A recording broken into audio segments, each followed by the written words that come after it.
नमस्कार दोस्तों, मैं मनोज मुसाफिर साहू नेशनल आवाज़ यूट्यूब चैनल पर आप सभी का स्वागत करता हूं। दरअसल बिहार में एक ज़िला है मधेपुरा।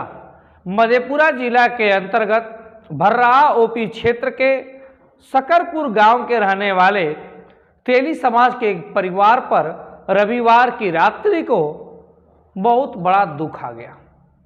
दुख इस बात का है कि पूरा परिवार को योजनाबद्ध तरीके से मार दिया गया।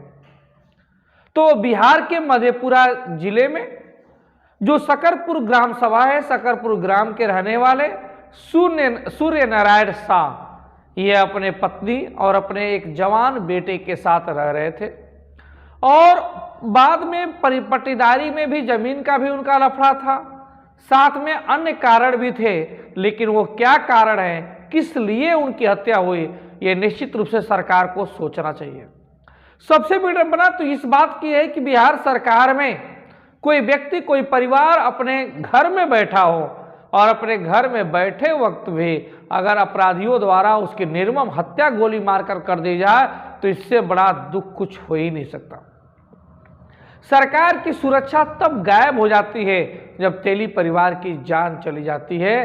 तो सूर्य नारायण शाह और उनके बेटे प्रद्युम्न शाह, जिसकी उम्र मात्र 30 साल की थी, सूर्य नारायण शाह की उम्र 65 साल की थी। ये दोनों लोग अपने घर के बरामदे में आग जलाकर हाथ सेक रहे थे क्योंकि ठंड का मौसम था। अपराधी आते हैं और इन दोनों को इनके सिर में गोली मार देते हैं। इनके सिर में गोली मारकर वो दोनों वहीं पे अचेत अवस्था में गिर जाते हैं, अर्थात उनकी मृत्यु हो जाती है। अपराधी यहीं पे नहीं रुके, वो घर के अंदर प्रवेश कर गए और घर के अंदर प्रवेश किए तो कोने में एक पीछे वाले रूम में अनीता कुमारी जी अपने बेड पर लेटी हुई थी। उनको बेड पर जाके ही उनके सिर में गोली मार दिया। तब जाकर अपराधी वहां से भागे। इसका मतलब कि अपराधियों ने निडर होकर हत्या की, जिसमें एक पति पत्नी और एक जवान बेटे प्रद्युम्न शाह की हत्या हो गई।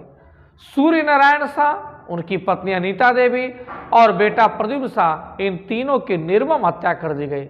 लेकिन रविवार की घटना के बाद अभी तक जांच पड़ताल पुलिस कर रही है, लेकिन वास्तविक सही अपराधियों को अभी तक नहीं पकड़ पाई। आखिर में वो अपराधी कब तक पकड़े जाएंगे और साथ में अपराधियों के साथ कानून सम्मत उचित कार्रवाई हो, ये हम मांग करते हैं। और जितना हमारे समाज के ऊपर अत्याचार अनाचार हो रहा है, चाहे वो हत्याओं का मामला हो, चाहे प्रताड़ना का मामला हो, चाहे जमीन कब्जाने का मामला हो, चाहे अधिकारियों द्वारा शोषण की मामला हो, इन सभी मामलों पे त्वरित कार्रवाई हो, ऐसी उम्मीद और अपेक्षा करते हैं।